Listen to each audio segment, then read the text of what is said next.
नमस्कार, मैं आकांक्षा और आप देख रहे हैं 4 PM न्यूज नेटवर्क। दोस्तों, ईरान अमेरिका जंग को खत्म कराने के लिए पाकिस्तान और तुर्की समेत कई मुल्क अपनी पूरी ताकत झोंके हुए हैं।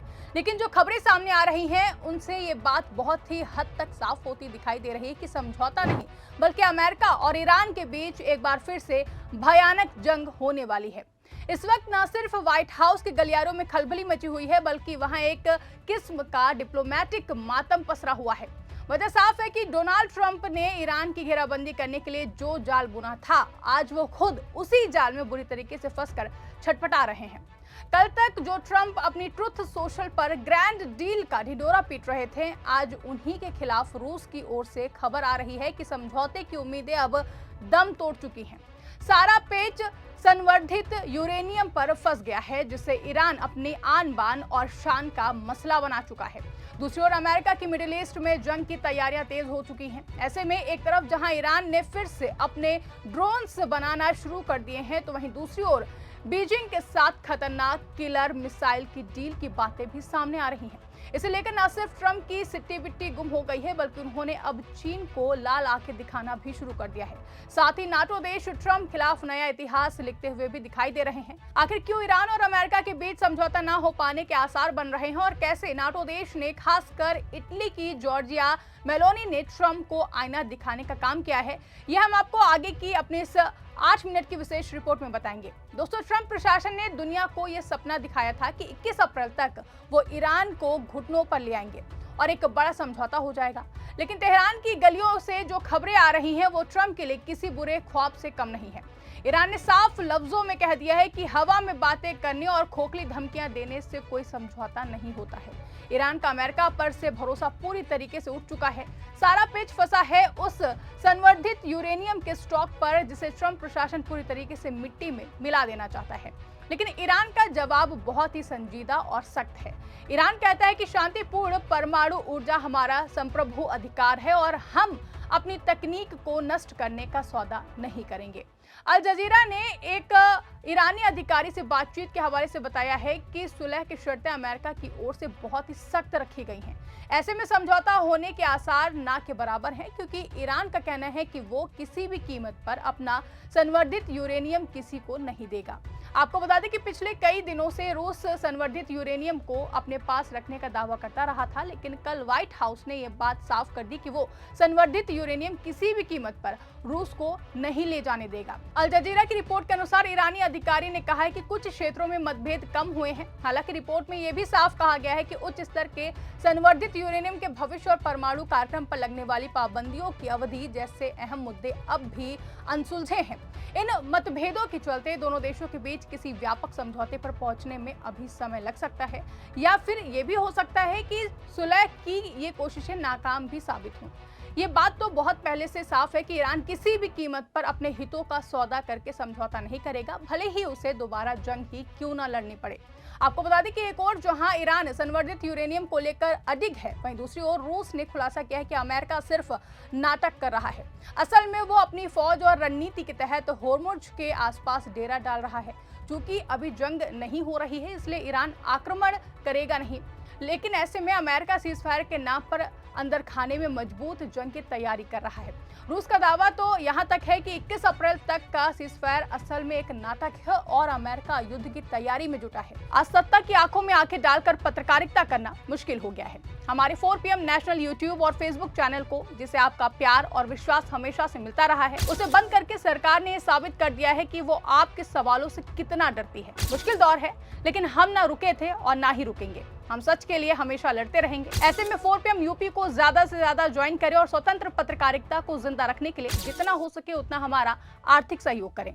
आपके सहयोग से ये जंग हम जीत कर रहेंगे। खबर देखिए, खबर की हेडलाइन में साफ साफ लिखा है कि ईरान अमेरिका बातचीत को लेकर रूस का चौंकाने वाला खुलासा, कहा सब नाटक है, असल में जंग की तैयारी चल रही है। जैसा कि हेडलाइन से साफ है कि अमेरिका केवल नाटक कर रहा है। टॉस न्यूज एजेंसी के मुताबिक रूसी सुरक्षा परिषद ने कहा है कि जब बातचीत चल रही है तब भी अमेरिका लगातार इस इलाके में अपनी फौज बढ़ा रहा है और पेंटागन क्षेत्र में सैनिकों की संख्या में इजाफा कर रहा है। साथ ही यह भी कहा गया है कि ईरान के पास इसका जवाब देने की पूरी क्षमता है। रूस के विदेश मंत्री सर्गेई लावरोव ने गुरुवार को एक तीखा बयान दिया। उन्होंने कहा कि अमेरिका को जब भी कोई सरकार पसंद नहीं आती है तो वो उससे लड़ने लगता है। मेरी सलाह है कि पहले बात करो। लावरोव ने यह भी कहा है कि आज तक किसी भी देश ने अमेरिका से बातचीत से इनकार नहीं किया है, तब भी रिश्ते टूटे हैं, तो उसकी वजह अमेरिका की अपनी नीतियां रही हैं। समझौते अमेरिका ने किए हैं और उनसे मुकरा भी अमेरिका ही है। ऐसे में साफ है कि रूस ने अमेरिका पर कड़ा रुख बनाया हुआ है। ये बात भी कहीं ना कहीं साफ है कि सीजफायर के नाम पर गेम चल रहा है। अगर ईरान ने ट्रंप की जबरदस्ती वाली शर्तों पर समझौता कर लिया तो ठीक, नहीं तो 21 अप्रैल के बाद जंग शुरू होगी।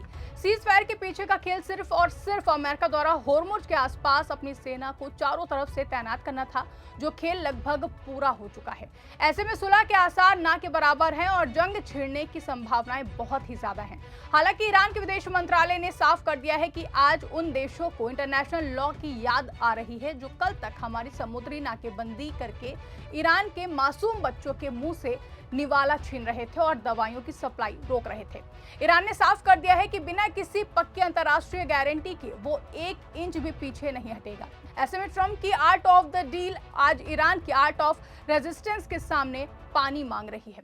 मामला सिर्फ यही नहीं रुका है, बल्कि ट्रंप को सबसे गहरा जख्म और सबसे बड़ी जिल्लत बीजिंग से मिली है। खुफिया रिपोर्ट्स और अंतर्राष्ट्रीय न्यूज एजेंसियों के मुताबिक चीन ने ईरान को ऐसी शोल्डर फायर्ड मिसाइलें और अत्याधुनिक एंटी टैंक गाइडेड मिसाइलें देने का पक्का वादा कर लिया है जो युद्ध का पूरा नक्शा बदल देंगी। इन मिसाइलों की सबसे खौफनाक बात यह है कि इन्हें चलाने के लिए किसी बड़े लॉन्चिंग पैड की जरूरत नहीं है। ईरान का एक मामूली सैनिक भी झाड़ियों में छिपकर खंडरों के पीछे दुबक कर या फिर मलबे की ओट से इन्हें अपने कंधे पर रखकर दाग सकता है। ये मिसाइलें इतनी सटीक हैं कि अमेरिकी अपाचे हेलीकॉप्टर और अब्राहम टैंक इनके सामने महज खिलौने साबित होंगे। इन मिसाइल लॉन्चर्स की दूसरी खूबी ये भी है कि ये रडार की पकड़ में भी नहीं आते हैं, जिससे ये पता लगाना मुश्किल हो जाता है कि अटैक कहां से और कैसे हो रहा है। जैसे ही ये खबर व्हाइट हाउस पहुंची, डोनाल्ड ट्रंप फौरन चीन के खिलाफ भड़काऊ बयान देने लगे और इस डील के बीच में कूद पड़े। उन्होंने बीजिंग को गंभीर परिणाम भुगतने की धमकी दी, लेकिन चीन ने पलटकर जो जवाब दिया है उसने ट्रंप की बोलती बंद कर दी है। चीन ने दो टूक कहा है कि हम अपने रक्षा संबंधों के लिए किसी तीसरे मुल्क का हुक्मनामा नहीं मानेंगे। हालांकि चीन ने यह भी कहा है कि वो कोई भी हथियार नहीं दे रहा है, लेकिन जानकारों का मानना है कि ये डील पहले ही हो चुकी है। इसी के साथ ईरान ने अपने सुसाइड ड्रोन्स और कामिकाजी ड्रोन्स की प्रोडक्शन लाइन को 10 गुना तेज कर दिया है। ट्रंप को समझना होगा कि अगर उन्होंने हमला किया तो आसमान से लेकर जमीन की झाड़ियों तक अमेरिकी फौज के लिए सिर्फ मौत का मंजर बिछा होगा। दोस्तों, ट्रंप के लिए सबसे बड़ी बेइज्जती उनके अपने घर यानी कि नाटो गठबंधन में हो रही है। जिस नाटो को अमेरिका अपनी उंगलियों पर नचाता था, आज वही नाटो ट्रंप के खिलाफ खड़ा है। ब्रिटेन और फ्रांस जैसे पुराने सहयोगियों ने तो पहले ही ट्रंप की होर्मुज नाकेबंदी से हाथ खींच लिए थे, लेकिन अब इटली की प्रधानमंत्री जॉर्जिया मेलोनी ने ट्रंप के ताबूत में आखिरी कील ठोक दी है। मेलोनी ने सीधे शब्दों में ट्रंप को आईना दिखाते हुए कहा है कि इटली अपने मुल्क के व्यापारिक हितों और क्षेत्रीय शांति को ट्रंप की व्यक्तिगत सनक के लिए कुर्बान नहीं करेगा। मेलोनी का ये स्टैंड बताता है कि यूरोप अब ट्रंप की दादागिरी और बेंजामिन नेतन्याहू की जहनी बीमारी का बोझ ढोने को तैयार नहीं है। इसके साथ ही आपको बता दें कि डोनाल्ड ट्रंप ने मीडिया के सवालों के जवाब में इटली को लेकर दावा किया था कि अगर ईरान ने परमाणु बम बना लिया तो वो सबसे पहले इटली पर ही हमला करेगा।